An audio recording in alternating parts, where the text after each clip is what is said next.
Hello, bonjour, namaste, ni hao, and ohio everybody. What is going on? It is Gale right here. Welcome back to the YouTube channel once again for another Danmachi Memoria Freese video. And today we're going to be going into the event section, and today we're going to be talking about the new heroic trials to come to the game, the ADAMANTITE heroic trials. We're going to be going over all the units. We're going to be talking about how good they are in the current day and age, and of course we're going to be talking about which one is the best for you to pick up. Now of course, if you guys go on to enjoy this video, remember to leave a like down below, subscribe to the channel for more Danmachi and Danmachi Memoria Freese content, and let me know in the comment section down below, out of the three units, out of Gareth, Anakiri and Tiona, which one are you guys picking up? Let me know in the comment section down below. Now I do apologize for this video coming out later than usual. I was actually planning on uploading this way earlier on in the day. Unfortunately, for some reason my Danmemo was crashing every time I would open it on my phone, so I'm no longer actually playing it on my phone, as you guys might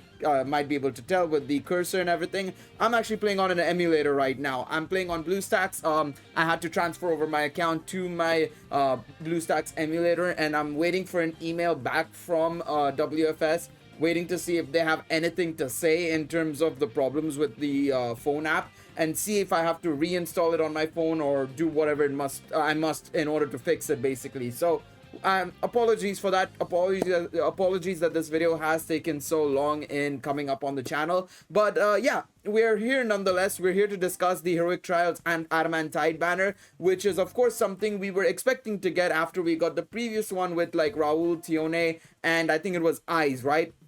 So this was kind of expected. We were going to get this inevitably. The only thing that's surprising to me in terms of the heroic trials we got actually is that I knew this was going to come anyways, but we were actually surprisingly also going to, or we should have, I should say, we should have also gotten a heroic trials for these two units. If you take a look at the previous years, right, and this is a bit of an L on WFS's part. I don't know why they just decided not to give us one. Maybe they're waiting for next week, but that's still a very stupid decision to wait till next week to give us a heroic trial for these two units, because a lot of people would have already spent on these two units because we don't know if it's coming or not, right? But usually if you take a look at previous years, right, if you take a look at the previous anniversary, pre-anniversary, and the one before that and so on, right, like last year for example, we got a heroic trial for Epimetheus and Ilya. The year before that we did get one for Zard and Althea, as well as the belt that was with them as well. And then the year before that, the first time we got a pre-anniversary gacha with the anniversary units, we did get one for Argonaut and Fina as well. So it's really weird that we haven't gotten one for this one. Like I said, it's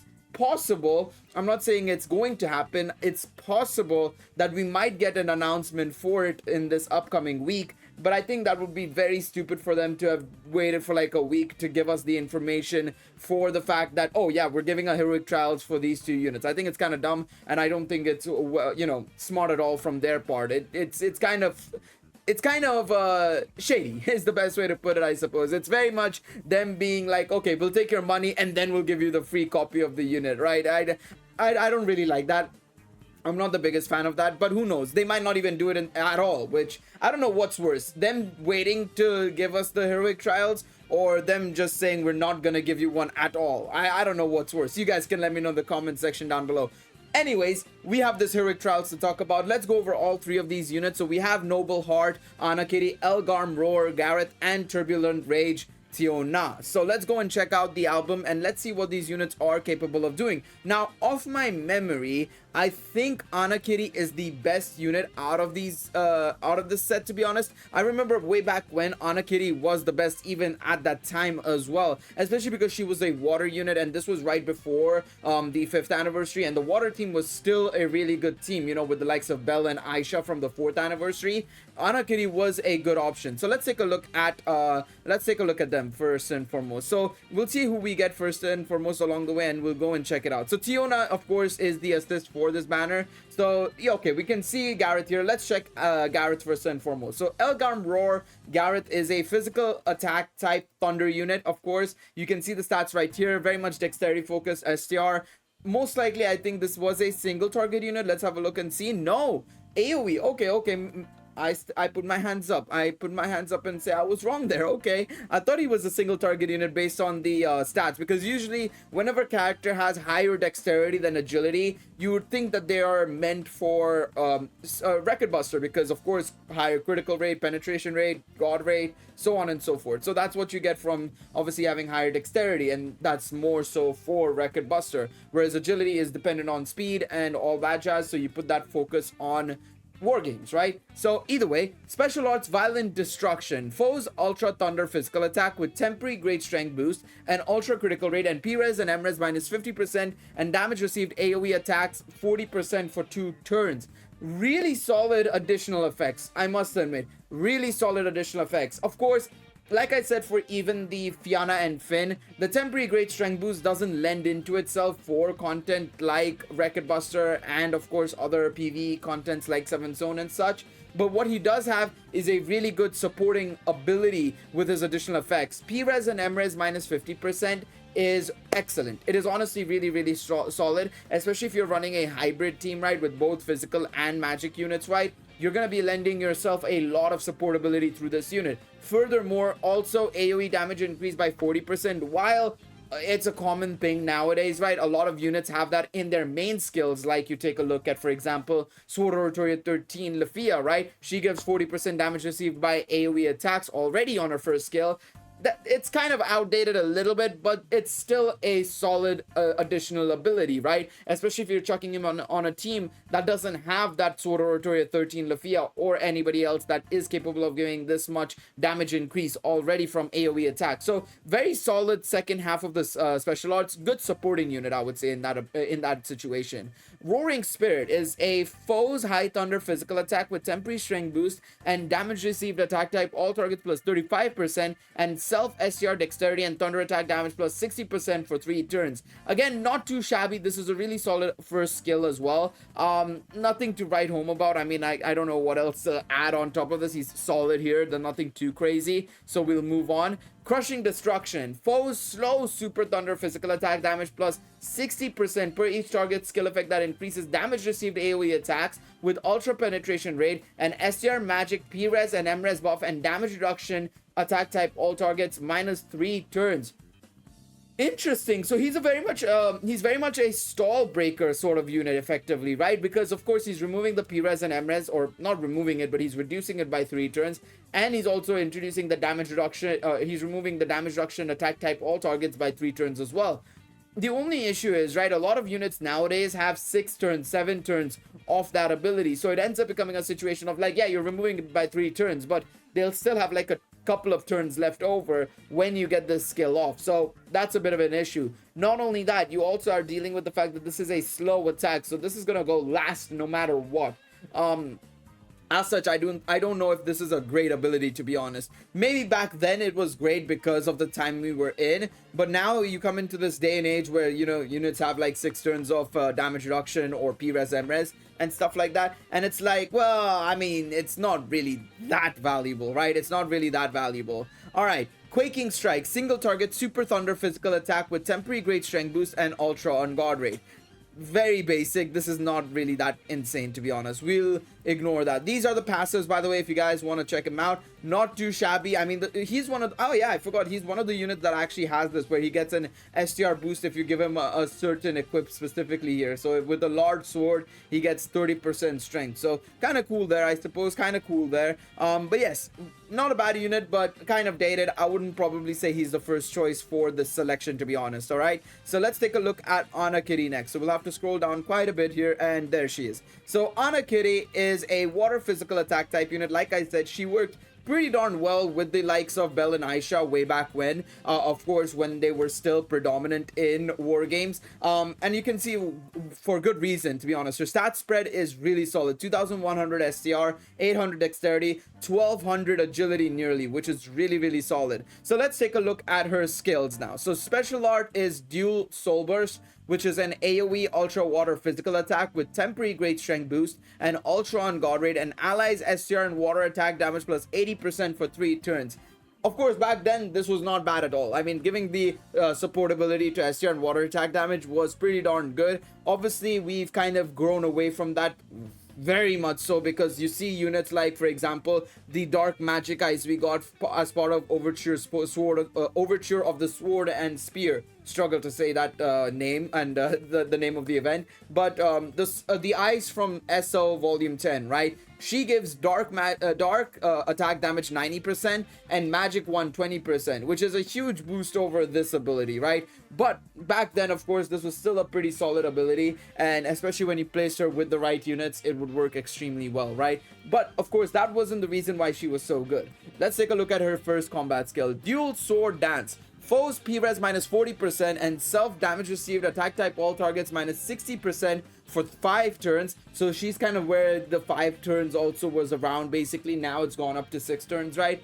She also has 3 additional actions of mid-water physical attack damage plus 50% per each target's damage reduction, attack type all targets, and heal, and removes damage reduction, attack type all targets, and HP regen on foes. Basically, her additional action is focused on basically being a stall breaker, effectively. Her additional actions are very much a stall breaker.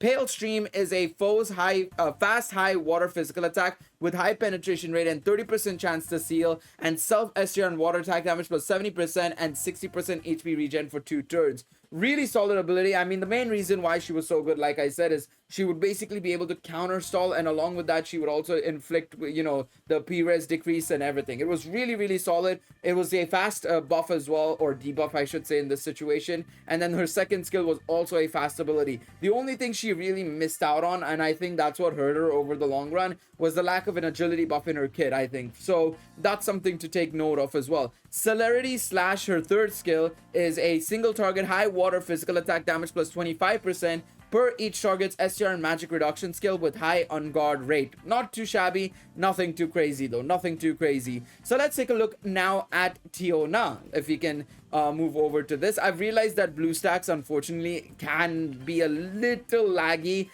in comparison to mobile, but we have to deal with what we got, to be honest. We have to deal with what we got. All right, so Tiona is right here, Turbulent Rage Tiona. Let's take a look at her stats. So magic oriented unit, 645 magic, 453 dexterity. So let's take a look at what she does. Full strength flash plus foes magic res minus 25% and STR and magic minus 15%. A very, very, very good option, obviously, if you are needing a magic res down assist. A unit that I kind of need, to be quite honest, for my magic rush team for war games, to be quite honest, and generally as well for my PvE content. I kind of need this sort of a Tiona. Let me actually have a look and see what she's at. But yes, I would highly recommend, I would say that the best unit to get out of these units is probably that Tiona, because right now, unfortunately, I have to run this Demeter because she is minus 20% magic res, and all my other options are very low limit breaks. The Hermes from the 4th anniversary that gives magic res down is 17% because he's not fully limit broken. Same with this Tiona, I think it is for me. So she's +1 right now.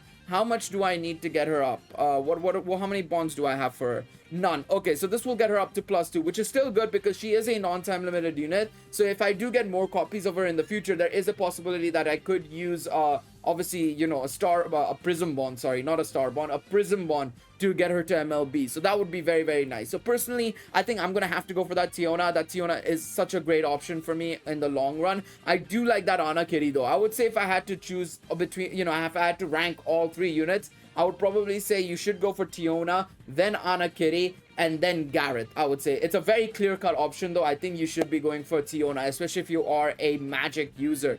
Alright, let's go into the heroic trials. Let's see how we can do. I think because now I'm on a new device, I think my skill flows are not saved anymore. Oh no, they are. Beautiful. Oh my god. I was a bit worried. I was like, are my skill flows saved? Are my party saved as well? Okay, thank god. For some reason, I remember that when I shifted over my account, I thought that my I genuinely thought that my all my settings and everything would go away, but thankfully that does not seem to be the case. All I need to do is just switch over to the AoE attacks because this should be an AoE stage, of course, right? So let's just switch over to that. Change those skill flows, change your skill flows to yours as well. Go for SA on turn 7 and we'll do this. There we go. That should work. And then for yours truly over in the rear, we'll do 3, 2, 2, 2, 2, 2, 2, 2, 2, and then another 2. of course. So yes, we'll go with this. Let's see how it goes. I don't think this should be too tricky for us to deal with, but you never know. It can be a little bit challenging. Of course, the weaknesses of this stage are Earth and Thunder. Of course, Earth to go up against Gareth, Thunder for Anakiri, of course, right? Because they are both well, thunder and water type units, so you want to take that into consideration, right? But yeah, no, this should not be too difficult, of course, right? And yeah, overall, this is a pretty solid, I would say this is probably one of the better choices in my personal opinion for a heroic trials, to be quite honest. Again, like I said, I remember way back when Anakiri was a great option, and then of course, Tiona was also a free-to-play, not a free-to-play, but a more unlimited option compared to Hermes, right? For the magic res down, right? Because Hermes was a time limited unit, and it was the 4th anniversary rerun only happened like twice that year, right? Once during the half anniversary of Danmemo, the 4th and a half anniversary, and then of course, in the pre-anniversary leading up to the 5th anniversary, right? So it was really difficult to get Hermes, whereas Tiona being a non-time limited unit, you were bound to get a couple of copies of her through tickets or, just generally when you're summoning on a banner that has the general pool units, right? So overall, Tiona was a really, really nice addition to this banner. I remember it being super, super nice. The main issue was that I think it was coming out of around a time where everybody was saving up for, like, I think it was I think a lot of people were saving up for the collaboration event, because I think Volume 8 and 7 came out pretty much back to back. And we obviously had, like, we obviously had the collaboration with the Data Life collaboration happening, as well as Executioner and Her Way of Life. And then we were also leading into the anniversary. So I think it was it was a very, very tricky position to be in to summon on this banner. And I couldn't, unfortunately, summon on the banner because I was hard saving up at the time, right? But now I have some of these units, but I don't have them at high limit breaks, which is really, really unfortunate, because I love these units. I especially love Anakiri and Tiona specifically, I should say. So yeah, I mean, it is what it is, as they say. It is what it is. But yeah, we'll see.